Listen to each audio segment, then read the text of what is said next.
you.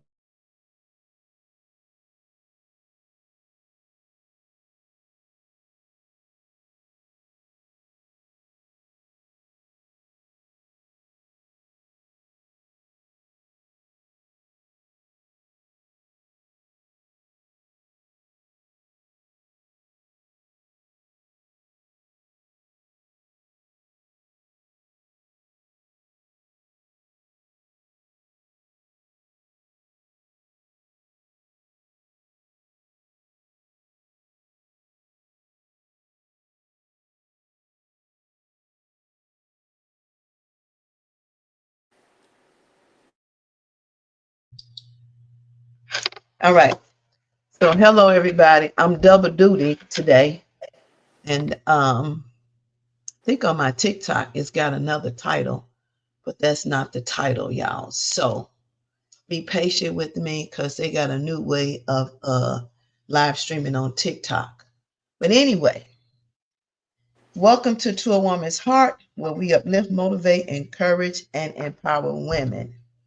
And today, I feel that is so needed for us to have these type of conversations because it's more and more prominent every day with a variety of women. And I know that the medical profession suggests that we have a breast exam after a certain age in your life. But I think that if it's genetic, I think if you have any problems, I think you should just be proactive and go get yourself checked. And these are the conversations that we don't have that we should have. And there's a lot of women out here who actually suffer in silence, and you would never know um, what they're going through.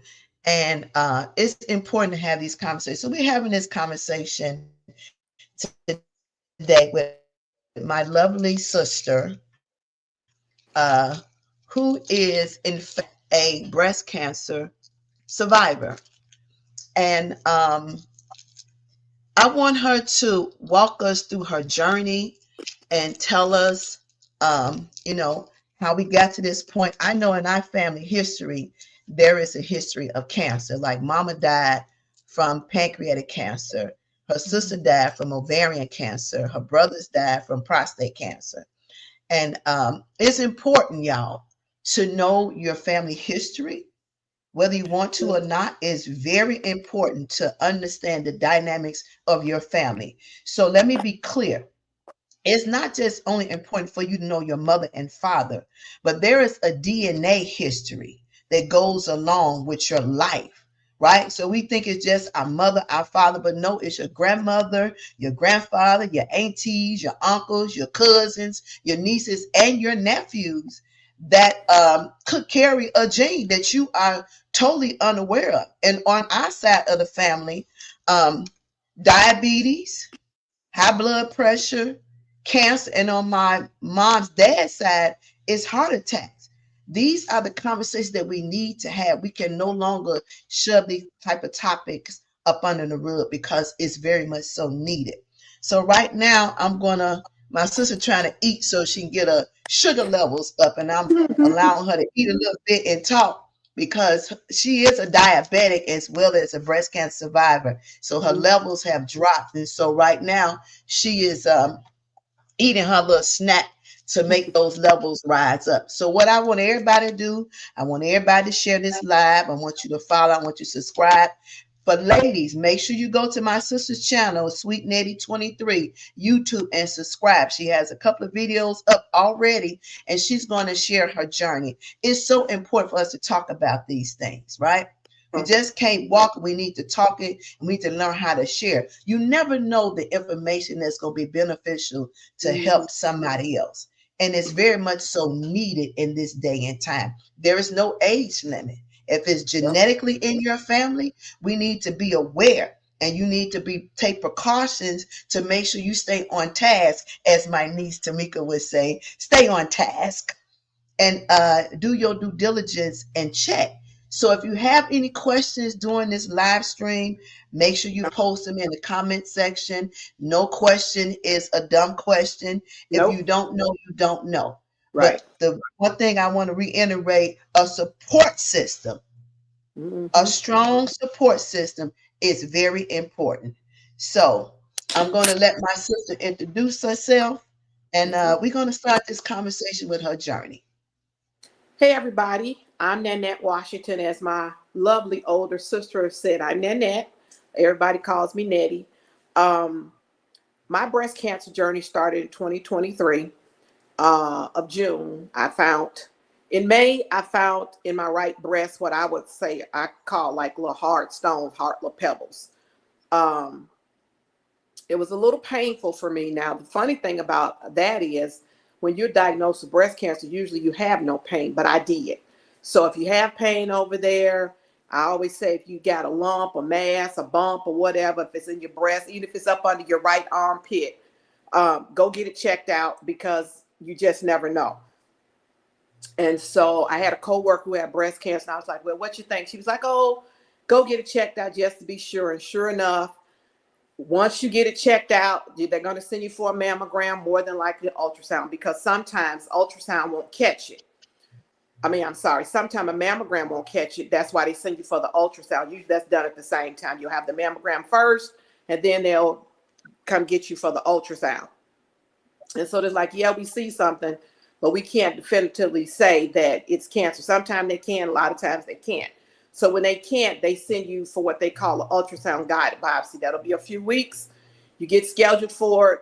And let me tell you, y'all, they don't put you off for that ultrasound guided biopsy. And let me just tell you, that stuff is painful, okay? I'm a punk when it comes to pain and needles for somebody who got to take insulin, but you got to do what you got to do.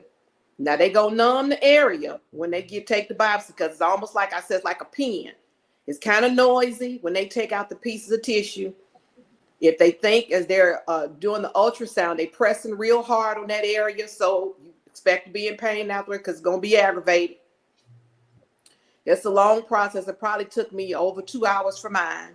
They took a piece of lymph node at the same time because a lot of times cancer, when you get it, unfortunately, the first place it goes to a lymph node. And so at the time, the radiologist thought that it looked suspicious. Now, this is what I do for a living. I'm a transcriptionist by trade in the Department of Pathology. I work in the healthcare system. So I was kind of somewhat familiar because, again, I type these type of reports for other people. Again, never thinking it'd be me, not with the big head or anything, but you just don't think like that. At least I don't. And so when it came back that I had invasive ductal carcinoma grade 2, which is on the lower end, which is what you want. If you got cancer, preferably, they'll catch it early. So this is why I'm saying, like Renee was saying, go get your mammograms. I think they still start at 35. Know your history. Please, especially as Black people, one thing I want you to understand, if you remember nothing else, cancer, especially breast cancer for Black women, is on the rise. I'm typing reports for women that are young as 29 and younger. It's on the rise, and we have to talk about it. You need to know if your mama, your sister, brother, whoever have, men can get breast cancer too. But primarily it does happen to women, but it can happen in men as well. Please go get your mammograms. Whatever you find, whoever finds it, your man, your boo, your boyfriend, whoever, why does it look like this? Now again, when you get your cycle, women, again, the breast is gonna change. You're gonna have the lumps and the all that. We understand that. But this is usually, you usually find it during a non-cycle. Again, it can be painful, but it could not be painful. No matter if you find it, please go to your primary physician, and where they're going to order you the test I just mentioned, a mammogram and an ultrasound, to find out. I was I was shocked when I found that I had breast cancer. I thought it was one of the hyperplasias because there's a atypical hyperplasia and a ductal hyperplasia. And it's almost like it's precancerous sometimes, and sometimes your physician will recommend that they remove it because it can lead to breast cancer. I thought it was something like that. Unbeknownst to me, no, it was cancer. And so then thus begins your journey. I say if you can, try not to worry until you have something, so to speak, to worry about. Because you don't know, as Renee said, what you don't know, because you don't know till you get the diagnosis. When you get your pathology report and your doctor or primary physician calls you, then obviously you'll know what it is. Doesn't always mean that you will have it.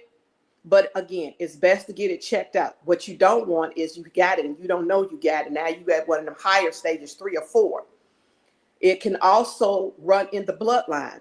Once I was diagnosed, my breast surgeon, once I went to the breast surgeon to figure out what we wanted to do, mine was only 2 centimeters. So it's relatively small. But that's not the end of that's just the beginning of the story. Once you go to your breast surgeon, you find out you got cancer, breast cancer. You go to your breast surgeon, be it man or woman. Again, like Renee said, ask questions, take somebody with you. You want to have positive people with you because you own a journey. This ain't like your gallbladder, because I done had my gallbladder out, y'all, okay? That's, a hit it and quit it. As soon as you get diagnosed, okay, yeah, you got gallstone. You go to the OR to take out the gallbladder, you done. Breast cancer ain't like that. It's a literal journey. It's going to take you over a year on this journey. Sometimes more, just depending on what stage you're at. Sometimes depending on the aggressiveness of the cancer, some women have to go chemo before they even get to the operating table to try to shrink the size of the tumor. That's just how aggressive it can be sometimes. Okay, let me ask you a question right quick. Sure. Let me ask you a question right quick. Absolutely. So, okay, in the diagnosis, when you first got diagnosed that's what it was. Mm-hmm. What was your mental state when you got the diagnosis? My mental state was shocked because I couldn't believe it. You kidding me? You got to be kidding me. I type other people's reports. It's just something that I wasn't expecting. I literally was in shock for about 4 hours. Mm-hmm. It took me 4 hours, even though I was telling other people, it was a lot of shock. But during the shock for me, I can't speak for other people. Excuse me, y'all, I'm still trying to eat. I literally just began to pray. And my prayer was, help me to go through well. Because I don't know what all this is going to entail. I know a little bit of the picture, like I said, typing other people's reports. But now I know, okay, it's going to be a lumpectomy. It's going to be a mastectomy. I at least knew that, because a lumpectomy is just where they take out the tumor. A mastectomy is when they have to remove the breast. And it just kind of depends. They do give you the option. They gave me the option, as you know. You were there to remove both my boobs, but I was too chicken for that. Okay. Look, so when some women get double mastectomy, and some women get single mastectomy, what is the line of fear that occurs when you are presented with the options, whether you decide whether you want to get a single mastectomy or a double mastectomy? What was that deciding factor for you? The deciding factor for me was because you're also, once you diagnose, this breast surgeon is going to send you for what they call radiology MRI or radiology imaging, because there was nothing wrong with the right breast with the left breast as far as they knew. They have to send you for the imaging because they have to see, just because they found in the right breast, well, it could be something wrong with the left breast. So they have to send you for the imaging. So between the pathology report and the imaging is what's going to help determine what's the best course of treatment. One of the things for me was, well, at first I thought, because I'm divorced, I want to get remarried. My first thought was, okay, is a man going to want me with just one boob? And then the Lord dispelled me of that notion pretty quick. He was like, look, you think I'm going to give you somebody that's going to love all of you? And I'm like, okay, Lord, you ain't got to tell me twice. So after that, I was good. But for me, it was how will I look, because I'm used to having 2 boobs. So for me, it was asymmetrical. I just wanted to look normal in that area, knowing that I would no longer look. So it's a mental thing of, first of all, how am I going to look? Not just to yourself, but if you married or you got a boyfriend, you probably also think, well, how am I going to look to my man? Okay, so let's piggyback on that. Yeah. Because a lot of women, whether they have fibroids, whether they have a hysterectomy, whatever it may be, the first thought is that I am less than a woman. My womanhood has been challenged. I am no longer that woman. So can you speak to that? Yeah, I can speak to that. as you know, like I said, I'm divorced, so I was single. I actually was kind of happy that I didn't have to deal with that aspect of it, knowing that I didn't have to ask my husband, well, what do you think? How did you feel? Because again, when you have a significant other, that does play a part. Um, but it's a real big fear there for a lot of women. Mm-hmm. How will I feel? How will he view me? Because you got two fears there. You how you view yourself, and then how your man views you. Mm-hmm. And so that's a lot to try to handle. So you're really gonna have to have, in my opinion, a supportive partner that's gonna support you because again, we as women, we're just nurturers by the way God made us, I believe. And so if Mm-hmm. it was vice versa, maybe say your man had prostate, you would do what need to be done for him. And hopefully you have a type of man or husband or boo or babe that's gonna do the same for you. So, um, and again, it's going to take a lot of talking. Communicate, over communicate. Communication, I think for me was the key. I think it's the key for everybody. It will Mm-hmm. keep you from being depressed. It will keep you from having a lot of anxiety because you need to talk it out. Mm-hmm. You need to talk it out. You got to have people, a community, somebody that you can talk to. Other thing I think is important, journal. I never journaled before, but baby, let me tell you, honey, I've been doing a lot of journals. All kind of apps on your phone and stuff that you can do it on your iPad. If you want to write pen to paper, journaling will also help you in your thinking. And then to understand that you are not alone. This is my new passion, that and diabetes. But I'll talk to anybody. I even took pictures of myself once I had the surgery, all of that. And see, my cancer, not my cancer, but my tumor, the biopsy is only going to show you the small picture. The report said it was 2 centimeters. When they got finished with the imaging and everything, it was up to 5.5. My breast had already started to deform. Renee can tell you that. Without a bra, with seeing the natural breast, you could see it had already started to deform. I went in there thinking, okay, it's 2 centimeters, it's small, we just gonna do a lumpectomy. But when we got finished with all the radiology imaging, with all the biopsies, my breast surgeon called me. She said, baby, we can't do no lumpectomy, we got to do a mastectomy. The tumor too big. It's too Mm-hmm. big for that. And when it was all said and done, when I finally had the mastectomy, it was over 8.5 centimeters. Plus, I had other little tumors around that. But she had already kind of said that you got one big one, but I think you got a bunch of little ones around that one. So they, even with all the imaging and the biopsies and all that, it's never going to give 100% view. They don't know the 100% till they really get in there. And even with that, they took a lymph node, but they warned me they're going to take a lymph node because they do that because, like I said, 9 times out of 10, if cancer is going to spread, the first place it will spread to is to a lymph node. So they'll usually take a lymph node. They will also take what they call margins, and margins is what we call the extra pieces of tissue around the tumor, because sometimes Mm-hmm. those edges can have cancer in it. So they want to take that as well to make sure when they send it to pathology that those margins are clear.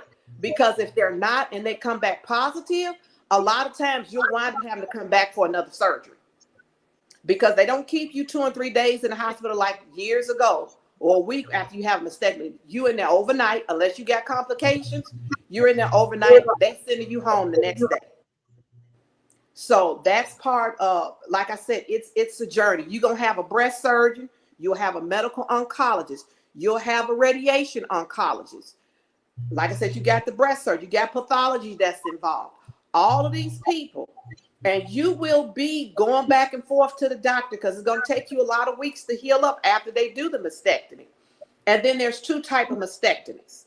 There's what they call a skin sparing mastectomy. A skin sparing mastectomy is what I have, is when you're a candidate for breast reconstruction. Every person will not be a candidate for breast reconstruction. It's just the way it is. Some of us, like me, who are. But the breast construction can't happen until after they've done the mastectomy. But you got to heal up from that. When I had my skin sparing mastectomy, the The other person you'll have on your list too is a plastic surgeon. You go see the plastic surgeon before you go to the operating table, because he has to look and see what size your breasts are, what size you want to be. He got to mark you up, take pictures, all these things. So all of that happens before you go have your mastectomy. And so when the breast surgeon gets finished, they leave your skin of your breast that you have. They don't take that. They just go and take the actual tissue inside. And so once they do that, then the plastic surgeon comes in and he puts in what they call an expander. Expander is what's going to help, supposed to swell you up, because they'll put fluid in that. Whether you going every week or every 2 weeks, to help build you up to the size that you want to be, or whatever you all decide when you go for your consultation. And that's a whole nother journey. Okay, so let me ask you this question. So we talked about diagnosis, we talked about surgery, we talked about lumpectomy, we talked about two types of mastectomy, we talked about a plastic surgeon, we talked about an oncologist, and every step and every aspect of that stage of the process, your emotions changes. Am I correct? That is true. So as you going through this journey, and I want to explain to y'all, my sister's eating because her sugar is low and she's trying to get it back up. Yeah. So in every step of this process, as you're going through, your emotions go up and down. They do. So would you say it goes more up in certain situations, or would you say it level off? Explain the emotional, because I think that's where a lot of women struggle. The biggest struggle after the diagnosis is the emotional aspect of it. And if you don't have that support system, that person that's there with you, or even when you're going to the doctor, y'all, the person that's been diagnosed may not have all the questions to ask at that time. That's So true. your outside people will think about questions that you may not even thought about. And no question is a dumb question. But even in that process, because of the shock of the information, your brains is still not functioning in the fullest capacity they're supposed to. So these emotional roller coaster rides is very important. So speak to that. You know what? I really think it's going to be different for every woman. Mm-hmm. The emotions of it, because again, it depends on if you married or not, if you're in a relationship with another person or not, and if you're single. It's going to vary depending on that. Again, like you said, I will say you are very correct. Take somebody with you, because you and the girls with me. And a lot of times it's a lot of information. God, Renee can tell you, it's so much information to process. Every doctor you go to give you a folder, and this folder is filled with all kinds of stuff. Mm-hmm. Oh, and it's just, I think if I had to pinpoint anything, I would just say the information is so vast. That's to me the hardest thing to process, because it's so much information. Mm-hmm. And your brain is still trying to deal with, on one side, I got breast cancer. I got cancer. The other side is trying to process still.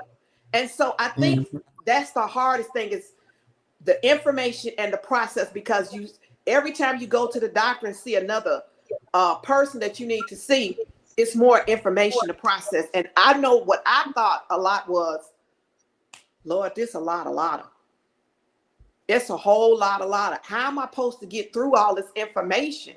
And good thing I had Renee and my daughters with me, because I would have to ask them, okay, what did she say now? And they'd be like, no, she said this, or they said that. I'd be like, oh, okay, I forgot already. Because again, it's so much information to process. It's so much information to process. So hopefully, if you do know somebody, or you wind up with breast cancer, you'll have somebody, a support system that can support you, because you will need support. You're going to need help physically, because when they take that lymph node, baby, even just taking the breast, that's half the battle. But you can't, I mean, it's tough. My daughters had to help me shower, because right now I'm on surgery number 3 too. You see, I'm wearing my sleeve, which is my lymphedema sleeve, because now I'm always I'm always susceptible to lymphedema, and lymphedema is, you know how the fluid, when you would say you cut yourself and then the fluid comes under that and heals and all that. Well, that system that runs through our body is now compromised on my right side. So I can no longer get blood drawn on that side. I can't have blood pressure on this side. I can't do nothing on this right side because it's compromised now. And so I'm Mm-hmm. always at risk if I fall or something. Perhaps I won't fall at all, but definitely don't fall on this right side because it's compromised now. It doesn't function the way it used to, or what God's original design was for it. It doesn't do that now. So again, me being a diabetic does not help, unfortunately, but I had the diabetes before I was diagnosed with the breast cancer. So, and I'm a type 2, so I'm on 2 types of insulin. So I heal slower, which unfortunately having breast cancer doesn't help any. So if you should, unfortunately, preferably you won't, but if you should develop get breast cancer, and you're not a diabetic, that is the one plus side, because like I said, we do heal a lot slower, and so it's a little tougher for us. So now I'm going to be going to physical therapy and to occupational therapy, because they have therapists that specialize in lymphedema therapy that you really need to do. And one thing I didn't understand, or they didn't tell me, was when you go to see the occupational therapist that specializes in lymphedema therapy for your breast cancer, you need to keep up with those exercises, because it will keep you, because I basically developed another titty, I say, on this right side up under my arm, kind of like. And so that stuff becomes painful too, because the fluid doesn't go where it's supposed to go anymore. So it makes pockets, I call it, and it makes little Mm-hmm. boobs that it doesn't need to make. So your therapist will help you with that kind of stuff. When you leave the hospital after mastectomy, they put you in a compression bra. So when you wake up out of surgery, you're in this compression bra, and you have these drains these drains is long, y'all. Let me just tell you, they long. For me, they were very cumbersome. They burn all the things. Now that might not be your story, but that's mine. Mine stayed in there for about 3 weeks. And that's because the fluid now has to have some place to drain out of. For us, thank God for Renee. She's very good at this. She's another nurse that don't have a license, but she good. We had to keep a log of how much fluid was drained and write it down and take it to each appointment, because that determined how soon they could take out the drain. So again, your side is compromised when you have the mastectomy, so you can't reach, and all your reaching and all this going up and to the sky and back and forth, all your mobility on whichever side it is very compromised now. And so trying to shower with those drains and stuff, you need help showering. You can't eat because you can't bathe, you can't get in the bathtub. They told me when because I didn't need chemo, that was my prayer that God answered. I didn't want chemo. And God answered that prayer for me, that I didn't need chemo. And it was kind of funny in some sense, because as I said, my tumor was over 8.5 centimeters. And I did need radiation though. And radiation was a booger bear. Okay, let me tell you, it was hell. I'm just telling you that now. I went 5 days a week, 15 minutes a day for about 6 weeks. And people talk about chemo a lot, that it's bad, but they need to talk about this radiation, baby. I can talk about it, honey, because Renee will tell you, baby, I was burning. Baby, I was burning all in my back. They told me when I had to have the radiation, they said, we're going to get one of the ribs. We're going to get, what was they telling me? I know it's going to get one of the ribs. They was going to get a piece of my liver. And it was something else they told me. I can't remember what they were going to get. And they did not lie, honey, because my rib, baby, hurted me like nobody's business. And I say now, after having radiation does too good of a job. It does what it's supposed to do. I mean, it really does. And they give you radiation after cancer because cancer cells high, and they want to make sure if they didn't get it with the surgery, with cutting it out, they going to burn it out. You're not going to see the Right. rays when you lay on the table. You don't see them, but baby, they got that machine that move all around your body. You naked from the waist up. And that stuff burned me all the way to my back. Yeah, Uh, but that stuff burnt you further than your back it did because burn me. it got your neck, your Yeah, skin discoloration changed from here all the way down. Not just the side, y'all, that she had the surgery on. The burn actually scooted over to the other side. it And did. if the burn was so uncomfortable that she was not able to rest that well.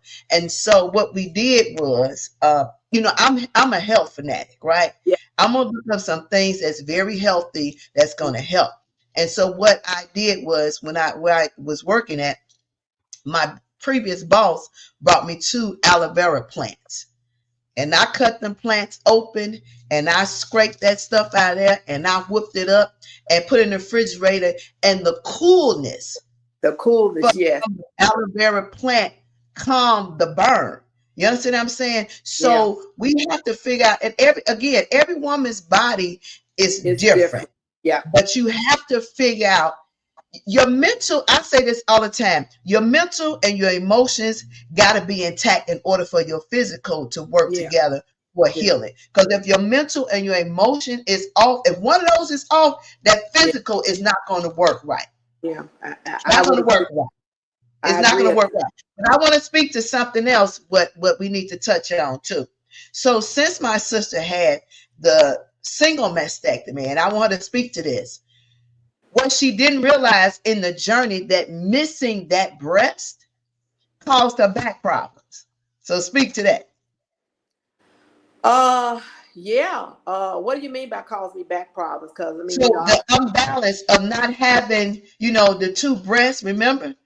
oh So you yeah, didn't have the breast and you couldn't figure out what the uncomfortability was, but it was the oh yeah, missing.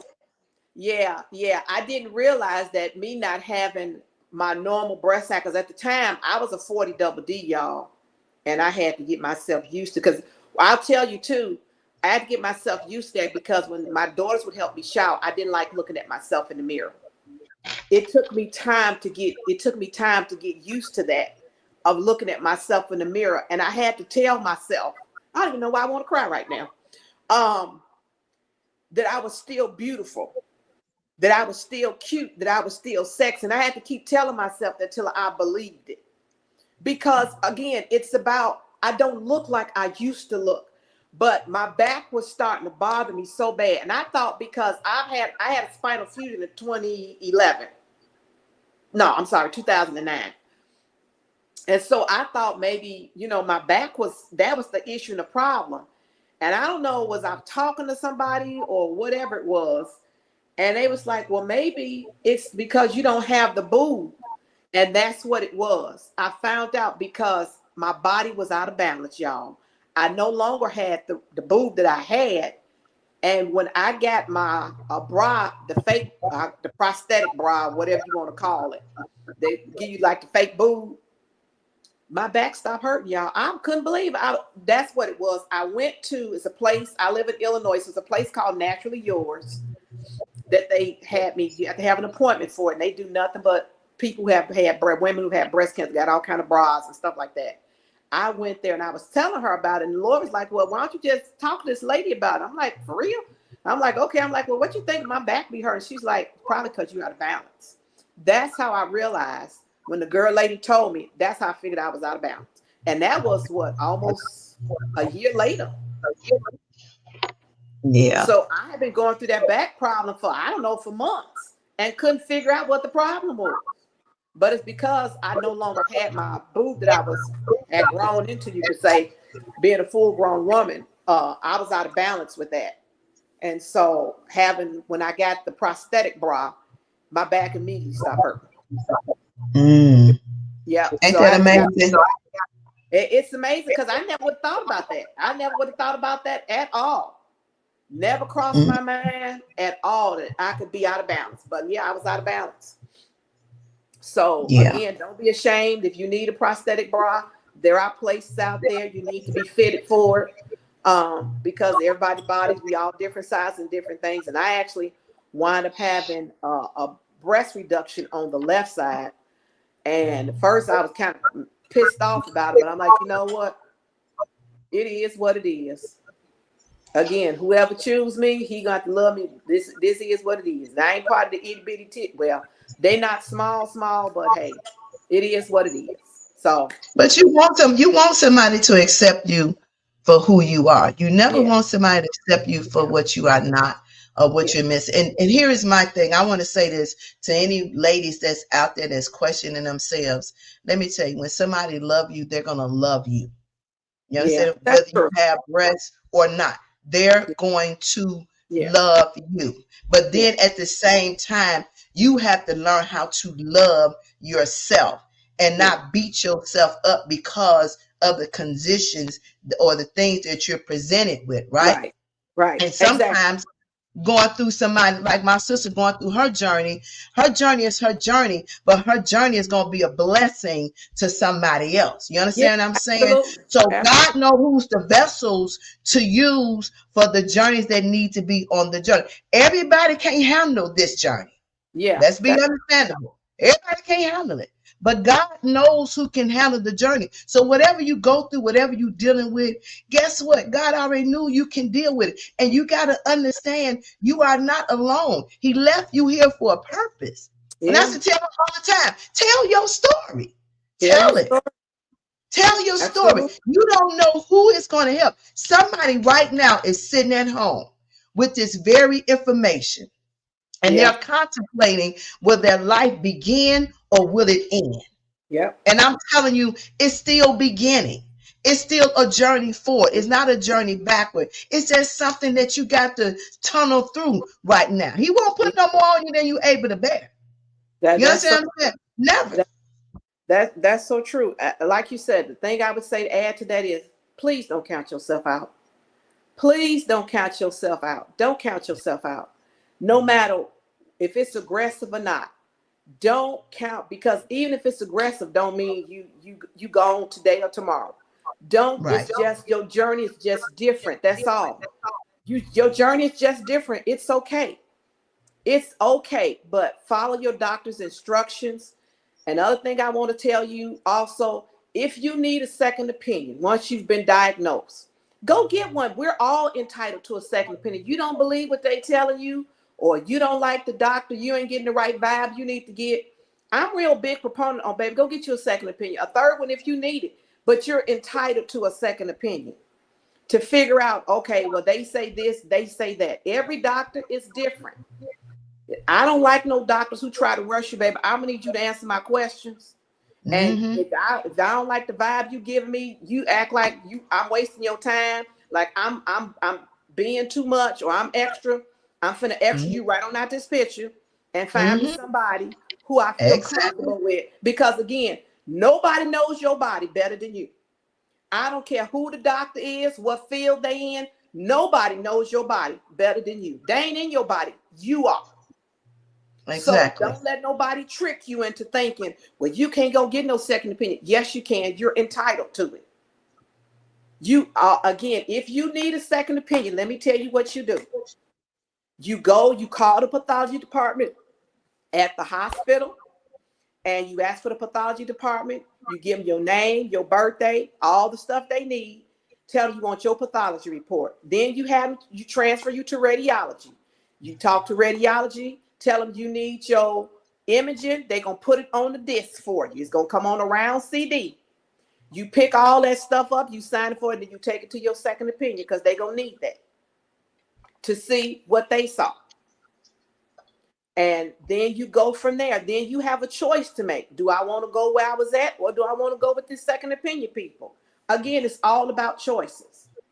It's all Mm-hmm. about choices. So, only thing I would say again, try not to get frustrated with how long it takes. Pathology can take a while sometimes because we have to order what's called a receptor analysis. That's going to be your HER2, your ER positive. All that stuff is going to play all that stuff is going to play in the decision of what kind of treatment you need. Sometimes that stuff takes time. Well, it all takes, I shouldn't say sometimes, it all takes time.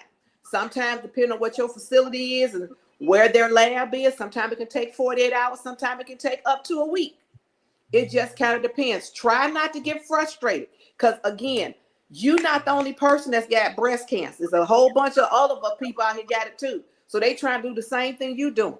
It's only so many hours in the day, so they can only see so many patients. And I know you feel like some people feel like, oh, it's growing right now.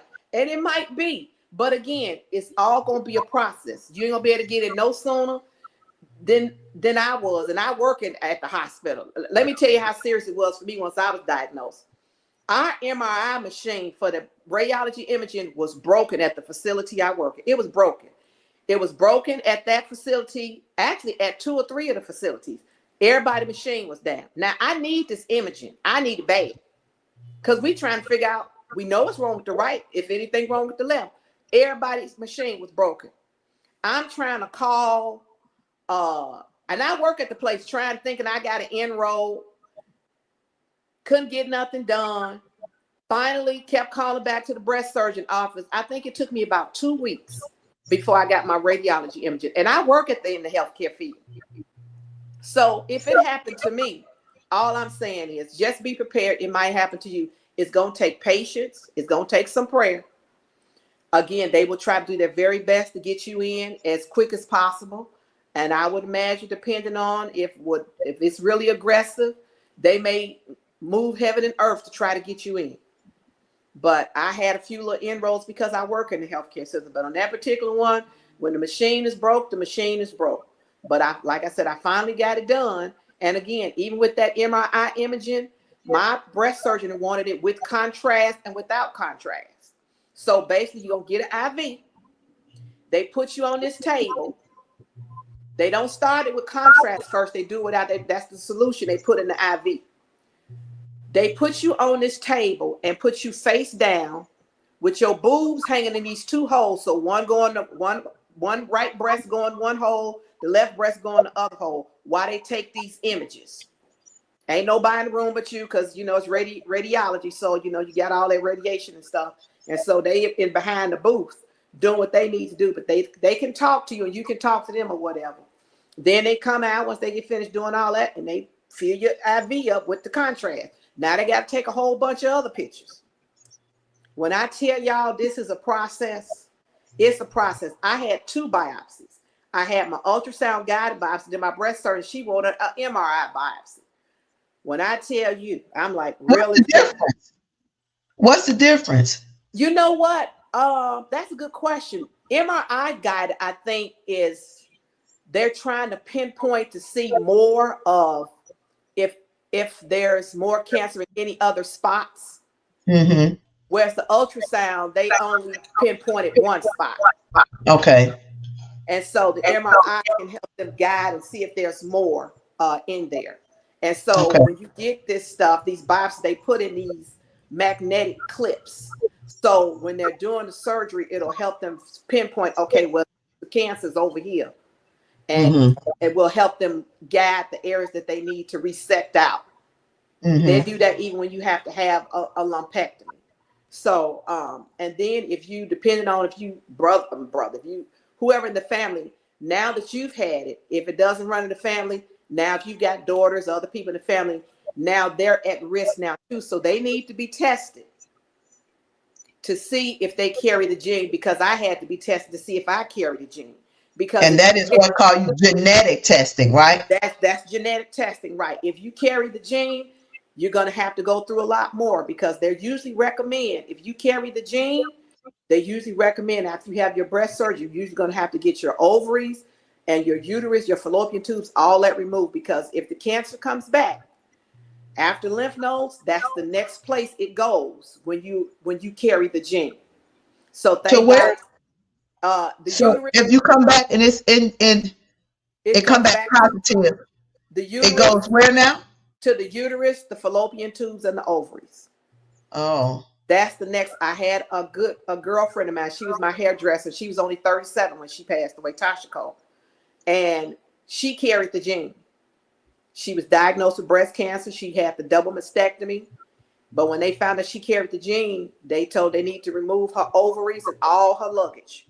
But before they could even do that, it had metastasized. You'll hear that word a lot, metastasis, which means it's spread other places. It had metastasized to her brain. She didn't live long after that. So this is why I tell you, do all your due diligence, do your stuff.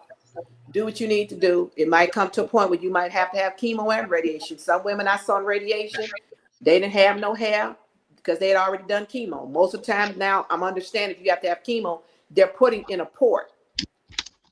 So as you get your chemo, how you're getting it for, how many days a week you're getting it for, they don't have to do like the old time. They have to always stick you. They just plug, go through your port and give you the chemo. That's a lot easier. But it is a journey. But please, again, don't count yourself out. Don't count yourself out. Like I said, journal, talk, and talk some more. Like I said, I talk to people, whether they got a niece or whoever. Look, I've documented from the rooter to the tutor. I've journaled. I still journal today. I don't journal every day. But when I get thoughts and different things, it helps to write it down. And again, it helps to talk to people. Because again, especially as Black women, nothing against the other sisters, the Caucasian and all that. But I just happen to think it's just different for us. My personal belief is we're behind the 8 ball as African American culture, because we don't do our due diligence, first of all, talking about this stuff in the family. We don't know what diseases run the family. Like Renee said, whether it's diabetes, cancer, whatever it is. And then we keep it all a big secret. And this ain't the time to be secret. I don't want nobody to know my business, but you need help, boo-boo. You need help. So this ain't the time to be keeping this stuff a secret. You got to talk about it. And again, don't keep it inside, because that stuff will just keep you depressed and in anxiety. And that's the last thing you need when you need to stay positive. The other thing I'll tell you, when you get radiation, you can't take none of your vitamins, girl. When she told me that, I couldn't believe it. I said, well, I can't take none of my vitamins. She said, because we trying to kill it and the vitamins is keeping it alive. Never thought about that. So if you on any vitamins, like I was taking vitamin B12 and turmeric and all kind of stuff. And she was like, no, babe, you got to stop all that. Because the radiation is going to kill it, but your vitamins will help keeping it alive. So no, you got to stop taking all that stuff. So yeah, like Renee said, that radiation turned me blacker than black, and y'all see how light I am. It turned me black. I got a picture that I took of my neck. You thought somebody had drugged me on the sidewalk. My neck was raw. I mean, raw. And I'm looking in the mirror while I'm getting ready. I'm like, what is wrong with my neck, girl? It's totally raw. And when you think you burn when you get the radiation, you do. But you know when you burn the most? After it's over with. But they warn me about that. And whatever y'all do, when you get radiation, don't use no nail, girl. I did that like a dummy. Then wasn't paying no attention. Because you know that nail got the acrylic acid to get the hair away from under your arms. Girl, I was getting that radiation. Baby, when I tell you, I burnt myself, had all kind of cuts up under my arm. I had to go to when I went for my radiation treatment. I said, baby, I'm hurting up under this arm, baby. My daughter's like, when she was helping me, she said, Mom, what's wrong with your arm? It's got all these cuts on it, baby. Burning like nobody. I was already burned. I was burning even more then, because what it did was it opened up my skin like cuts. So when I went to the radiation appointment, I had to go see the nurse. And I'm like, okay, this is my issue. So they gave me this clear sterile water and this powder in packets. And I would take the gauze that they gave me, put the powder in the water.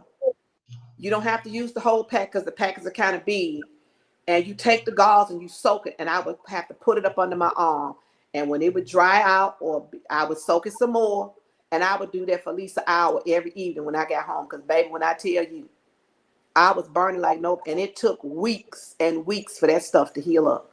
And I said, Lord, never again. They should have told me, don't you? I don't know why I did it there. But I'm thinking, oh, I got this hair over here. And if you're a hairy person and it's on the right or the left, you ain't got to worry about hair on that side no more, baby. You ain't got to worry about shaving, because it's going to burn it all up and ain't going to grow no more on that side. So I don't have to worry about this right side. No hair over here, okay? Left side, yes. But this right side, I ain't got to worry about no kind of hair over here, okay? Because I ain't got none. All that's gone. So that's kind of a good thing that you don't have to worry about shaving on one side. But yeah, like I said again, it will getting radiation. It makes you very tired. I was working half days doing radiation. Thank the Lord, I was able to still work part time. My appointment was at 2:30. I would get home by 12:30, 1 o'clock. My daughter would take me at 2 o'clock. We get there at 2:30. I had a little card you just scan in, go on to the room, get dressed, change, and they come over there and get you. You lay on that table, and they do what they got to do. Tell them we'll see you tomorrow. And you can go holidays, all kind of stuff. It just depends on what you set up. For my facility, they let me pick the time I wanted. I did the afternoon. Some people pick the morning. Some people depend on how long they get, and it just depends again on how aggressive your cancer is. Will determine if you need if you got to get radiation. That'll determine what all your results, which includes again your pathology. It'll include what your receptor analysis comes back. It's going to include if you carry the gene. All that stuff is going to play a part in the treatment plan that they come up with for you. Again, everybody's different. Some women gonna need chemo and radiation. Some of them only gonna need chemo. Some only gonna need radiation. And maybe you might be the blessed one that you don't need nothing. And we gonna pray and hope that it does not come back. But there's always that chance. Again, I'm 2 years out cancer free. I've had to have 2 breast reconstructions because, as I said earlier, radiation worked too good for me. And so when you have the breast reconstruction, they put an expander, and he had already put in taken out the expander because after I healed up from that, he took out the expander and put in the saline boob, but he's supposed to be able to feel it so it kind of looks natural to your normal other boob. But for me, radiation made me very constricted. So imagine somebody hugging you real hard to the point where your ribs hurt and you feel like somebody's stabbing you all the time. That was what was happening to me. And so the only way to fix it was, which is another side effect of the radiation that's becoming more prevalent that they don't talk enough about, for side effect for radiation, that you may have to have what I had is called a latissimus dorsi flap. So this time around, what he did was he took a back muscle and back fat. I told him you can take all the back fat you want. But when I tell y'all this surgery was brutal, it was hell. If I didn't know it was gonna be like this, I probably wouldn't have done. I just said, just let me walk around in pain because this was crazy. Okay. But now that I'm on the other side of the pain, is working out okay. But again, for me, since I'm a diabetic, I heal slower. So I'm still swollen on the right side, and it's gonna probably take 2 to 3 months for it to really fully go away. I'm still gonna need more physical therapy because I lost a lot of muscle mass. I can just pull skin now. I've lost not only muscle mass, again, my arm only goes so far up or down. I don't have great range of motion. And so all that's got to be worked on. And so I need physical and occupational therapy to help with that. And I will, if you got the right occupational therapy, because the lady that I work with this time around, she is the bomb.com. When I tell you this woman is bad, she bad. And again, you don't know that till you go see somebody, whoever they assign you to go see or whatever. But they are very helpful in helping you get your range of motion back. And again, keep doing your exercises, because I didn't know that the first time around. I just thought, oh, okay, well, my arm ain't swelling up, so I'm good. What I didn't understand was lymphedema or the symptoms of it can attack you at any given moment. Because now, like I said, when they take the lymph node, you're always at risk for it. My arm just started hurting me out the blue one day. I was at work. It just started. So I immediately called because I got in my mind, I know now, okay, well, I'm at risk for it. Just to touch it was painful. And all I did was touch it. And so then, my oncologist was like, well, let's see. I need to send you for a Doppler to see if you got blood clots. Didn't have no blood clots. Thank God. I didn't think I did anyway, but they got to do their due diligence. She's like, no, this is something like lymphedema. And so again, but usually lymphedema comes with a lot of swelling, a lot of redness and stuff like that. I didn't have the redness, but I did have some of the swelling. But again, that built up fluid is painful. Let me tell you, honey, it is very painful. So it's just a lot of stuff you have to watch out for. And so it becomes your new normal now. So you do your best that you can, trying to eat right and do all the things you need to do. You can still live a full life, travel, do all the stuff you've always done. It's just, you just have to do a little bit of adjusting. That's all. You just have to do a little bit of adjusting. So when you had, this was your third surgery, right? Third surgery, yeah. And how many more surgeries you got to go? One. I'm supposed, so he can take out the expander and put in the implant. Okay. But can you live with the expander? Yes, I did ask them my last visit. I'm like, baby, can I live with the expander? Jesus come, because it's a whole lot, because like I said, when I got this surgery done, I was in a lot of pain and all that, and it was just bad. And I wound up when they took out I had two drains in. The front drain wasn't draining that much, so they took that one out in a week. But I'm always the one who got to be in longer, and so they took the back drain out. It was 3 weeks and 2 days actually. And the nurse warned me when they took it out. She said, "You're gonna get a fluid backup." I went to the doctor on a Thursday at about 12:30. At 4 o'clock in the morning on Friday, I was calling my daughter that I live with, saying, "Hey, I need you to take me back to the doctor." And I tell you, that fluid built up so quick on me. I was tight. I was in pain. I was uncomfortable. Everything you could imagine, I was.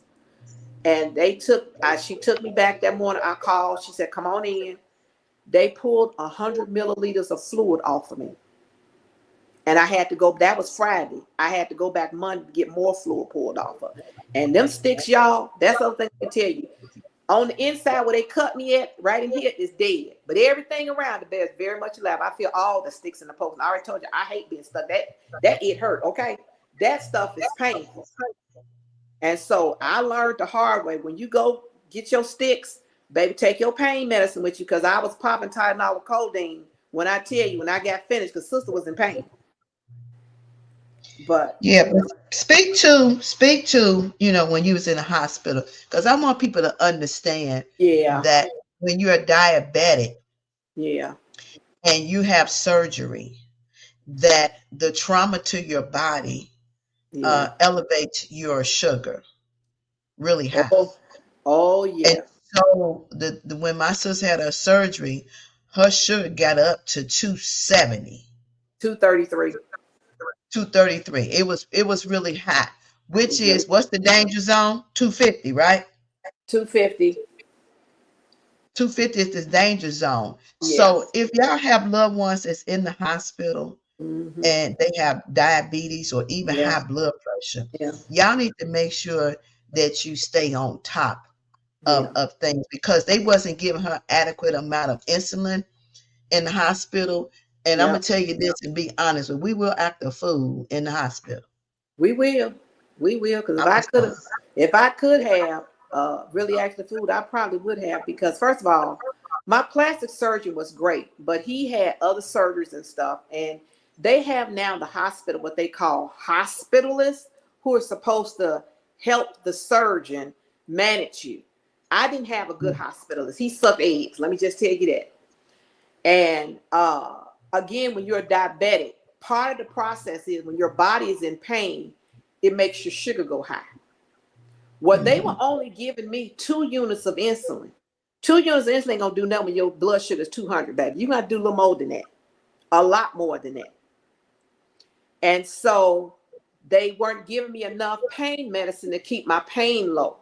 I wound up pulling stand one night. I spent 2 nights because the pain was unmet, and my doctor wouldn't let me go home. And so, and then when I did go home, the hospitalist only sent me home with 12 Norcos. I'm baby, what these 12 Norcos supposed to do for me? He didn't even send me home with a proper. So when I went to my regular my plastic surgeon, because I was going to see him every week, I think it was like 5 days before I was going to see him, I had no problem getting the pain medicine that I needed. And it's like, why you got to do all this? And again, like Renee said, you shouldn't have to act a fool. But if you're a diabetic, let me tell you, talk to your endocrinologist. That was a whole nother thing, but and advocate for yourself, or family members advocate for you. Because when I first had the mastectomy, that was one of my biggest things, because I've been in the hospital before when I had to have a partial thyroidectomy. And I wasn't on insulin then. I was just diet control, and it shot up super, super high. And they didn't know what to do, which I don't understand. You work at the hospital, but they didn't know what to do. And so it's always a concern for me when I get sick and I'm in pain, because I know my sugar is going to go high. And I already have a few other issues. I got high blood pressure that came from the diabetes. And so, but I also have what they call diabetic neuropathy. And so, which affects my right eye. So I don't have the greatest vision out of it. And I go every 8 weeks for an eye injection for that. So I got a few things, that I'm dealing with over here. But all in all, I can't really complain much. I'm getting the help for the most part, medical wise, that I need. But again, you have to advocate for yourself and make sure that other people in your family know the illnesses that you have, because sometimes they can't speak to it if they don't know you got it. So again, this goes in part again what we were saying again. You got to talk to your family people. You got to talk so they know what you taking, all kind of stuff. I just got a continuous glucose monitoring system because I hate checking my fingers. Sometimes I can't get blood out to check my sugar, and so I'm trying to find a balance while I was having the low, trying to get used to eating snacks and stuff like that. But uh, I've got the app now. I've got a continuous glucose monitoring system that's called Eversense 365, and they implant it in your arm, and it's for 1 year. You don't have to get it changed for a whole year. And this thing is the best thing since sliced bread. I'll just stick my finger once a day to calibrate it, so that way we got a double check to make sure the sensor is working right, as well with my regular glucose machine to make sure everything is balancing out. But so far, I'm about almost 14 to 15 days in. And when I tell y'all this thing is the best thing since sliced bread, see, this is it right here. It's on my arm. These patches, this baby, you take it off, charge it every other day, the sensor and all that. And my patches, they don't hurt your skin when you pull them off or whatever, put them back on. It's the best thing since sliced bread to me. And when I saw it on TikTok, that's where I found that, y'all. When I saw it on TikTok, I said, I'm going to call and see, because none of the other stuff, the Dexcom, the Libre, none of that stuff was working for me. So, and my diabetes doctor was trying to get me to get something. And I'm like, well, I found this. Let me see what this will do. I didn't think the insurance was going to pay for it, but they did, which I was very happy about. But I have nothing but rave reviews. And you can share your data with as many people as you want. You share it with your doctor's office so they can see. And this is real time. This is real time. Your diabetes levels, your blood levels, your sugar levels is real time. So you have the app on your phone, and you have somebody in your area that will do it for you. They do it right in the doctor's office. It don't take super long. And yeah, they send all the stuff to the doctor's office, and then you're good. You don't need no supplies. They send all the supplies, and it's just the stickers and the sensor stuff and all that. And then you have a pre thing on Zoom call to before you go to the doctor's office, what you can expect and all that. Then you have another call after you got installed or whatever, and they walk you through. You got any problems or whatever, and like I said, you can share the app with as many people as you want to. There's no limit or whatever. And like I said, for me, yeah, I think it's the best thing since sliced bread. So again, it's just depending on everybody else, but being a diabetic and having breast cancer, it can be, it's a bit of a challenge. I will say that when you have other health issues, especially with the diabetes, because again, we heal slower. I heal slower, and it takes me longer. For somebody who doesn't, you probably won't have the problems that I'm having. But for me, it's just going to take me, 2 or 3 months or so before I get the full healing, at least that I'm looking for. And even with that, again, I have to be kind to myself. You got to show yourself some grace too. I'm never going to look like what I looked before. And I'm okay with that. I'm truly okay with that. And so my goal and my passion is to talk to as many people, as many women as I look. Like I said, I'll tell you from the rudder to the tutter. I'm going to give it to you real straight and raw. I try to share my journey with anybody who wants to hear it or who needs to hear it. Sometimes God sends people across my path where they got a love. When I had a lady at church, she's got a niece who's 31, who's got her cancer must be very advanced because she's getting 20 weeks of chemo and she ain't been to the operating table yet. So again, it just depends, I'm never too big or too little to share my journey with anybody. I'll share whatever I can, what you want to know. Okay. I want to say this because we're going to wrap it up. But what I do want to say is genetic testing is not that hard. It's a blood test. Yeah. So let me just let you know it's a simple blood test that they will test everything, and they will talk to you before they do the genetic testing, because I got it done, because like I told you all about our history on our family side. So it's not nothing that you should be afraid of. But if you have a history of cancer in your family, I suggest that you get the genetic testing. It Yeah. will make a world of difference. You be Hmm. proactive before you get to that point of later. You Yeah. understand what I'm saying? The second thing I want to say is, and this is from the experience of me having a premature son, is when you can't keep up and you taking a lot of medication, and you can't keep up, and you have a mother or father or grandmother, grandfather, sister, auntie, or uncle, whatever it may be, type you up a cheat sheet. Oh Type yeah. you up a cheat sheet, make a couple copies of the medication that person is taking and the ailment that they have, whether it's diabetes, whether it's high blood pressure, whether they're a stroke or heart attack survivor or Mm-hmm. aneurysm survivor, whatever it is. I used to do it for my son, and every time I had to call an ambulance for him or take him to the emergency room, instead of me asking all these questions, because let me tell you why I tell you this: your mind is not going to be in the spot that it needs to be Yeah. all the time Yeah. in an emergency situation. But Hmm. if you got a cheat sheet that you keep fold up in your wallet, in your purse, you take that cheat sheet out when they ask you, you just get them the sheet. That's all you got to do. It Yep. takes a lot of stress off of you. Just get them the sheet. Then they'll take all the required information that they need, medication, what is your ailment, diabetic, high blood pressure, cancer survivor, whatever it may be. It takes a lot of pressure off of you when you're going to the doctor often. You got a parent, then you got sicknesses of your own. That's a lot to contend with. So you Yep. got to figure out how to make it easy for yourself. You Hmm. got to. If you want to get past some things and not be so, because when you got sick parents and everything else, that's very stressful, especially when you got your own life and you're dealing with a lot of things. You Hmm. understand what I'm saying? So we Yes. got to figure out how to make it better. And we got to start talking to one another about things We that's do. going on. I just got a comment in the chat that somebody want to talk about menopause, Oh yeah, perimenopause, and menopause. And, baby. and and me and my sister know that conversation all too well. Let me tell All you, too well, child, baby. all Bye. too well. So Woo. maybe we'll do a panel for that. But I want y'all to follow my sister on YouTube. She shares everything, she breaks it down. And if you got questions, then leave a comment in the box and ask her the questions. I can't help y'all with this one. This is not my journey.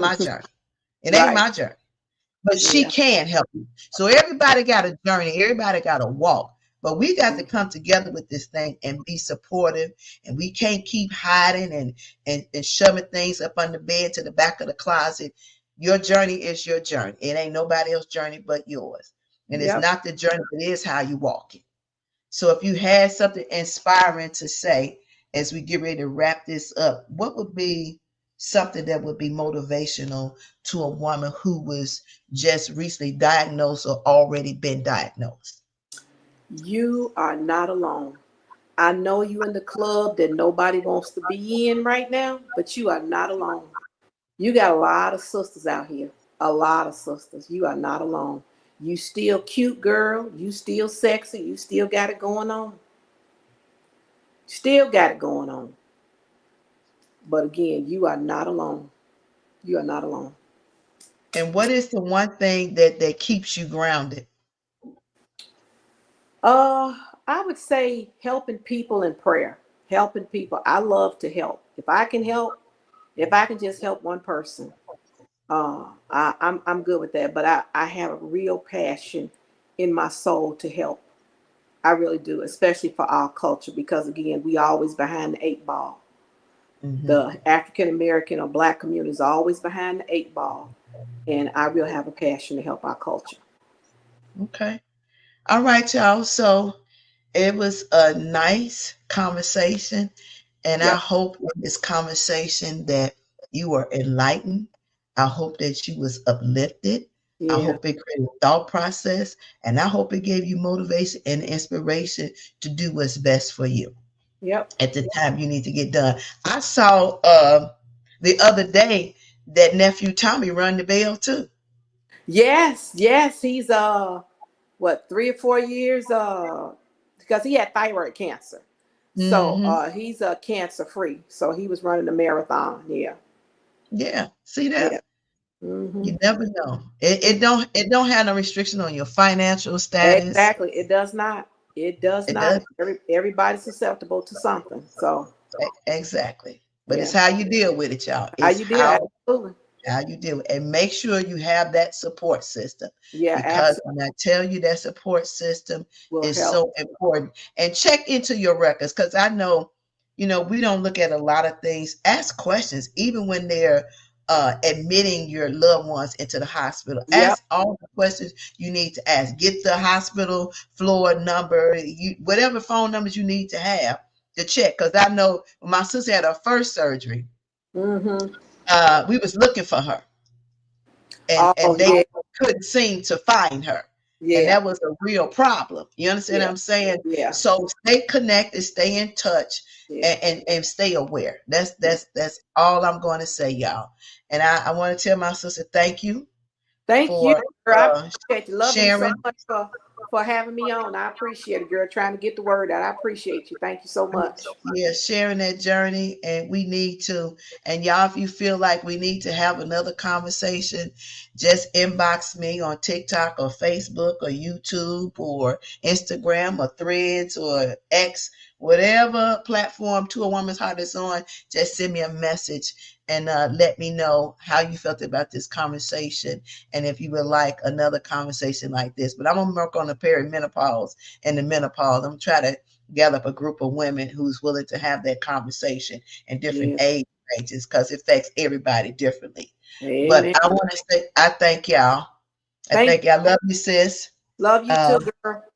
y'all subscribe. What's your YouTube channel? Sweet Nettie 23. All right, y'all. Y'all hear that? Y'all go on over there and subscribe to that channel. TikTok, Facebook, YouTube on my side. Y'all go and subscribe to that channel and get that good information that you need to get. And share it with somebody. Yes. Share it with Share somebody. it with somebody who may not know and who Yeah. may not be aware. Somebody that's struggling Yes. silently. Yeah. Because there are women out here who suffer silently that they Yeah. would They never are. talk to nobody because they don't want nobody in their business or Right. anything like that, or they feel embarrassed. But again, I'm gonna say this: you are still the woman that God created you to be. Absolutely. Period. Ain't Absolutely. no if, ands, or but. You are still her. But you have Absolutely. to realize that for yourself. You're an awesome individual. So you got to know that for yourself. All right, y'all. I All right. thank y'all. Have Bye. an amazing Saturday. See y'all later. All right. Bye. Bye bye.